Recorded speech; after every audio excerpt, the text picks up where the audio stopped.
Denpasar, kembali lagi kita ada di segmen Artis and Creative Talks yang merupakan bagian dari serangkaian acara Denpasar Festival tahun 2020. Nah, perkenalkan, nama saya Ayu Tia. Saya juga merupakan salah satu staf di Dharma Negara Alaya yang sekarang menjadi tempat kita untuk berbincang-bincang dengan beberapa narasumber. Salah satunya adalah Blinang Etong, betul? Ya, betul. Oke, sekarang sudah ada di sebelah saya. Blinang Etong ini merupakan salah satu owner rumah makan nasi lawar Nang Etong yang menjadi ketua sebuah komunitas yang bernama Pesemotonan Kuliner Bali. Selain itu, Nang Etong sendiri sering melakukan pergerakan sosial, yaitu bagi-bagi nasi gratis di jalanan yang dinamakan Razia Perut Lapar, serta mengadakan promo 20.000 makanan lawar sepuasnya. Nah, beliau juga memiliki ide sebagai ketua Komunitas Pesemotonan Kuliner Bali untuk Denfest, yaitu kalau bisa karena Nang Etong merupakan pelaku industri makanan, ya harapannya tetap ada stand kuliner gitu. Tapi kali ini sebenarnya ya beliau gitu. Kita Denpasar Festival tahun 2020 ini kemasannya sedikit berbeda karena kita tahu bersama kalau sekarang kita sedang ada pandemi ya. Semua pasti sebenarnya berharap untuk Denfest tetap ada stand kuliner seperti tahun-tahun sebelumnya, Kenten ya. Tapi karena keadaan yang membuat kita seperti ini, tapi Kota Denpasar tidak mau membuat ini tidak ada gitu, tetap dilaksanakan, tapi medianya saja yang berpindah gitu. Jadi teman-teman juga bisa menyaksikan segala sesuatu pertunjukan pementasan Denpasar Festival melalui virtual, dan juga ada platform khusus untuk UMKM Kota Denpasar untuk berdagang, jadi itu secara online. Nah, langsung saja saya ingin tanya-tanya Bli sedikit. Gimana kabarnya Bli? Sehat-sehat? Astungkaro, sehat. Harus sehat ya, harus ya, walaupun kita menghadapi sama-sama sedang berjuang di masa pandemi betul. Apalagi di bidang kuliner ya. Paling keras dampaknya. Sebelum saya tanya-tanya tentang kegiatan Bli selama pandemi, sebelum pandemi itu kegiatannya Bli apa aja? Terus gimana perkembangan bisnis kuliner Bli sebelum pandemi? Kalau sebelum pandemi sih lumayan ramai ya. Karena saya kan jual menu olahan yang beda lah dari yang lain. Rame. Keuntungan itu yang bawa ke sosial. Yang sering bagi-bagi nasi ke DLHK, petugas kebersihan. Sebelum jauh, saya mungkin pengen tahu dulu dari kapan berdirinya, terus sudah berapa lama? Kalau saya warung Nang Etong ini sudah berdiri sejak 9 tahun yang lalu. Tapi belum gurita dia sebenarnya. Di sana masih penjajakan, saya jual lawar babi, soto babi. 1 tahun saya jual nike, nggak ketemu pelanggan juga. Yang kedua tahun saya buat lawar cumi, ikut Denfest. Ternyata ya respon pelanggan tuh, pengunjung tuh ramailah di kita. Saya tetapkan di cumi selama 2 tahun. Saya rubah ke gurita lagi. Di gurita tuh lagi tambah. Setiap Denfest itu yang dapat juara 1 terus. Pendapatan selama Denfest itu yang paling tinggi.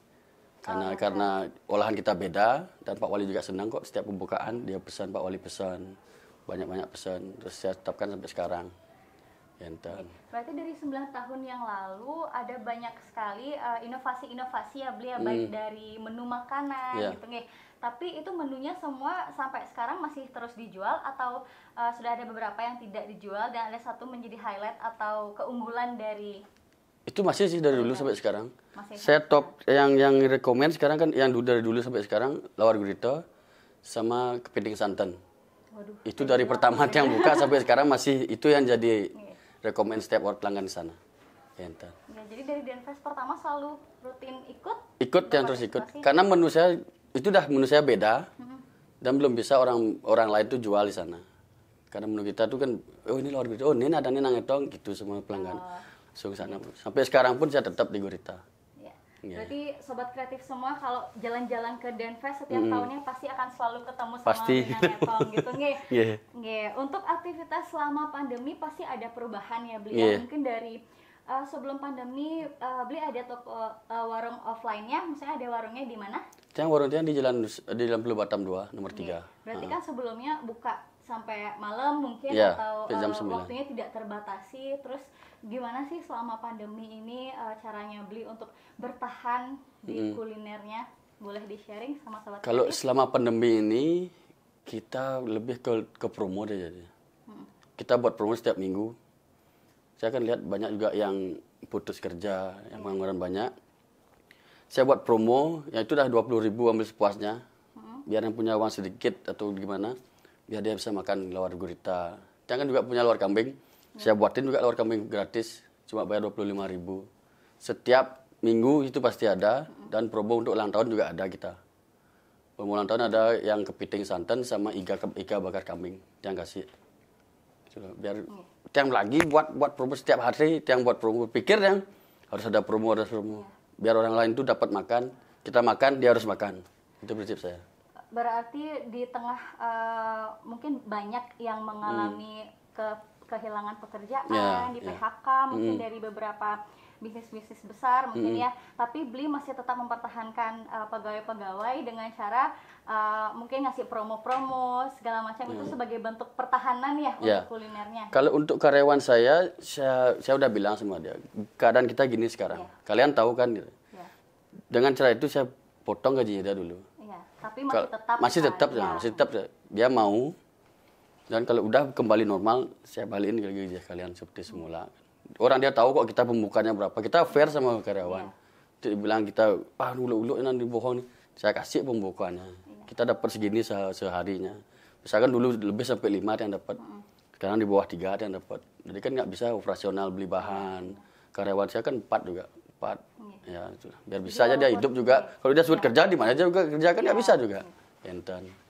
Berarti walaupun pandemi ini terjadi berlangsung cukup lama gitu ya Beli ya, tapi Berenang Etong juga tetap effort lah, ada usaha untuk mempertahankan bisnisnya, mempertahankan kesejahteraan karyawan, dan selain itu tadi ada bagi-bagi nasi nih Kak, apa Beli menarik sekali itu terjadi apa saat pandemi? Itu muncul idenya. Sebelum pandemi yang udah sering bagi-bagi nasi kok, bakti sosial ke desa-desa. Yang bagi-bagi nasi ke DLHK, itu dah DLHK yang bagikan dulu, karena saya kan senang lihat orang bersih-bersih. Saya ke sana ya sama teman-teman, kita bagi nasi sana yuk. Berapa ada orang sana, saya telepon dah gini ya komandannya. Berapa ada Pak? 70, saya buat 70. Kalau selama pandemi ini, saya buat rahasia lapar kan, itu dah saya lihat pengangguran banyak sekali. Masih banyak masyarakat yang kelaparan juga. Sedikit uang saku saya, ada bantuan dari teman-teman juga. Saya buat ini event, yuk kita buat yuk. Kita bagi-bagi nasi berapa? 200 yang bagi. Pokoknya biar kita makan, masyarakat harus makan juga. Itu prinsip saya. Dan tidak ada menyinggung pemerintah ya. Rasanya nggak ada menyinggung pemerintah. Wah, Sobat Kreatif, ini patut dicontoh banget ya, walaupun kita semua sedang dalam keadaan yang susah semua ya, tapi semua ada usahanya masing-masing, dan Belinang Etong ini masih ada sisi sosialnya, yang mempertahankan sesuatu yang memang dijalani dari sebelum pandemi, yaitu ada bagi-bagi nasi, ada untuk kalau sekarang masih tetap dilakukan, walaupun kita semua sama-sama berjuang, dan itu benar-benar menjadi motivasi juga buat kita semua Sobat Kreatif agar masih bisa tetap berbagi kepada sesama gitu kan, dan kita semua bisa sama-sama semangat untuk berjuang kembali setelah pandemi ini. Nah, yang menjadi tantangan Belinang Etong selama pandemi ini apa sih Bli? Mungkin dari sisi penjualannya atau gimana sih cara mendatangkan income yang lebih di masa pandemi itu, ada tantangannya? Tantangannya keras kali ya. Walaupun saya buat promo, kita nggak dapat pelanggan yang dulu tuh. Kalau dulu saya buat promo sehari tuh bisa ngantri di warung teh, Pak. Kalau sekarang nggak bisa loh. Paling nggak ada kita sekitar 5 meja yang datang. Kalau dulu udah penuh di warung teh penuh. Kalau sekarang itu udah malahan bikin promo malah kok nggak ada yang datang ya. Tapi kita niat kita baik. Biar sama-sama ngajang lah bareng-bareng. Kalau ini pusing memang pusing tapi yang terus yang buat promo gini, ambisi yang keras juga. Pokoknya harus terus pangbian balik pelanggan, biar lagi balik pelanggan kita yang dulu. Saya sama teman-teman itu udah di kuliner di Pas Semeton kan. Ayo kita gencarkan promo biar Semeton yang gini tuh biar bisa ngajang juga. Punya uang dikit makan itu sepuasnya makan. Tetap yang buat gitu. Dia ada kok sering setiap minggu tuh rapat kita. Gimana ke warung kalian gimana? Ayo kita buat promo. Kita menangin di promonya dah sekarang. Kalau sehari-hari itu nggak bisa dah dengan harganya segitu. Kita bisa banting harga.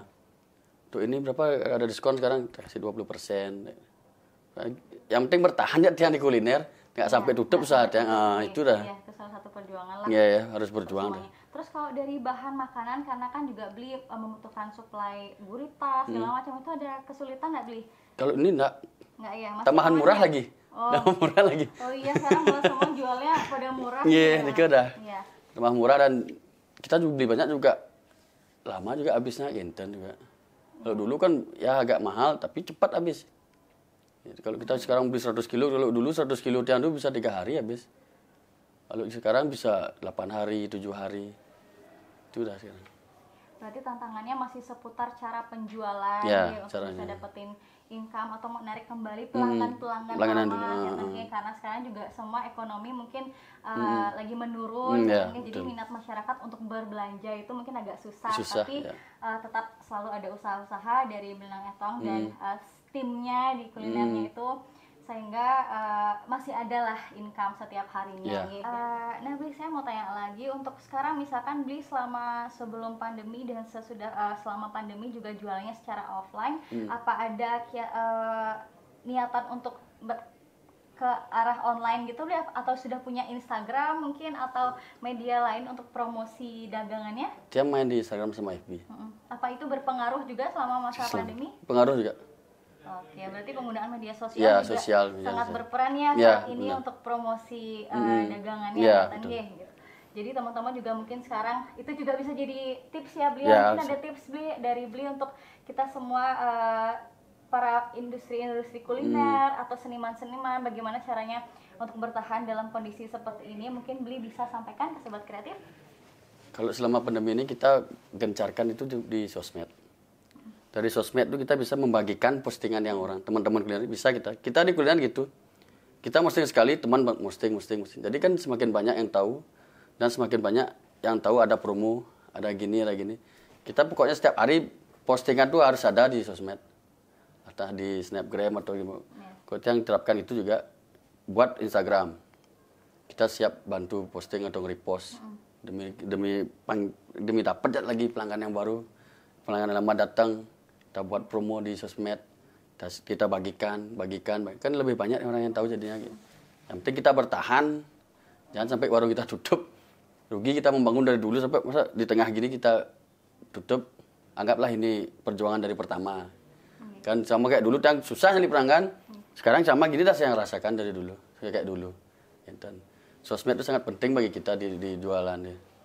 Berarti Sobat Kreatif, pesan dari Belenang Etong ini pada saat masa pandemi mungkin kita agak susah berjualan secara offline dan kita memanfaatkanlah media online seperti Instagram, media-media online lainnya untuk mempromosikan usaha kita sehingga masih akan tetap jalan, usahanya tidak sampai tutup ya, karena itu juga bersangkut dengan kehidupan karyawan, mungkin ya kehidupan suppliernya, kita semua harus sama-sama bergotong royong untuk mempertahankan usaha kita pada masa pandemi ini katanya.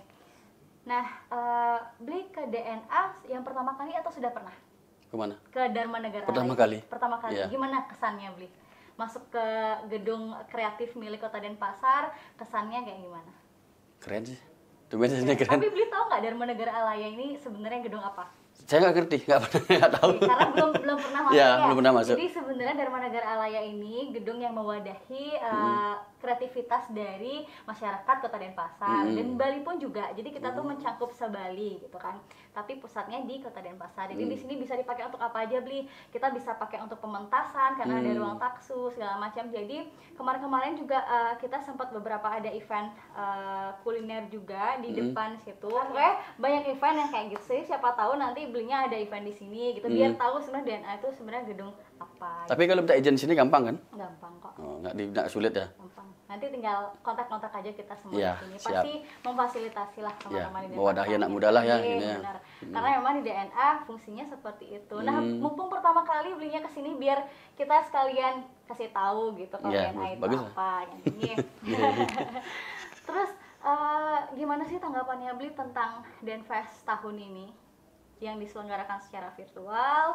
Harapan-harapannya Bli sendiri untuk Denfest di tahun-tahun berikutnya, harapannya Bli terhadap industri dan pebisnis seperti apa? Kalau Denfest sekarang saya masih bingung, Mbak. Terus terang saya masih bingung, nggak ngerti saya. Di grup kuliner saya dibilang gimana Denfest sekarang? Saya nggak ngerti loh. Saya belum ada pemberitahuan dari gini apa namanya? dari komunitas kuliner yang di Denpasar. Kita kan belum ngerti juga.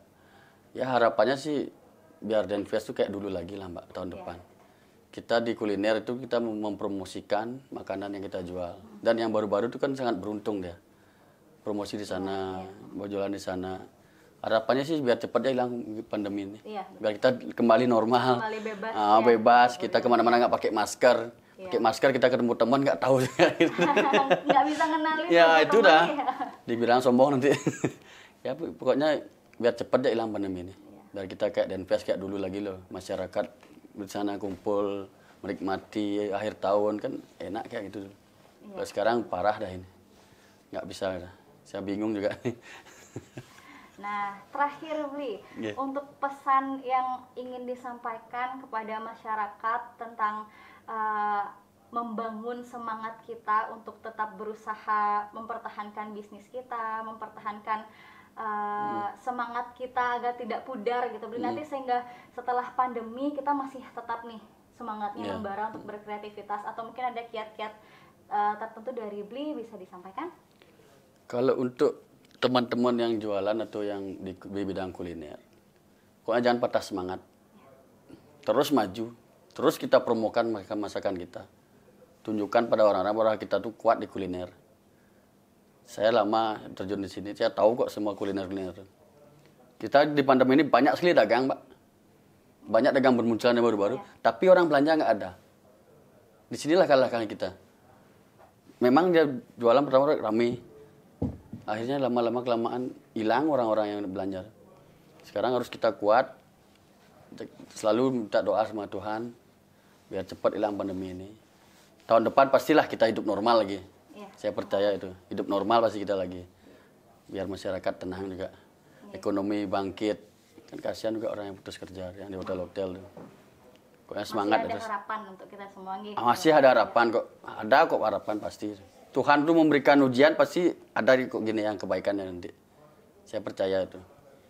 Saya percaya karma juga. Baik, terima kasih Bli. Sama-sama. Sudah cukup lama berbincang-bincang tentang seputar bisnisnya Bli, kiat-kiat bagaimana kita bisa mempertahankan usaha kita di masa pandemi seperti ini. Saya ingatkan kembali bahwa Denpasar Festival kali ini cukup berbeda karena diselenggarakan secara virtual. Kalian bisa mengaksesnya di website denfest.creativi.id. Jadi di sana bisa kalian saksikan nanti pementasan-pementasan secara virtual, dan juga ada platform khusus untuk UMKM Kota Denpasar. Jadi bisa belanjanya secara online kayak gitu nih. Dan saya ingin menyimpulkan sedikit dan singkat aja sih sebenarnya dari Bli Nang Etong ini, bahwa kita selama masa pandemi ini harus tetap semangat nih. Kita harus tetap semangat dan berinovasi dan berkolaborasi juga dengan teman-teman, saling bantu membantu agar usaha kita semua tetap bertahan dengan baik, karena banyak orang yang kita ajak bekerja gitu ya sebagai karyawan dan lain-lain, agar semua tetap sejahtera. Oke, baik, akan kita tutup dengan sesi foto ya Bu ya. Kita mau selfie berdua biar ada kenang-kenangan juga kalau kita pernah interview di DNA. Gedungnya ini. Jadi ini namanya DNA. DNA. Selfie-nya di sini. 1,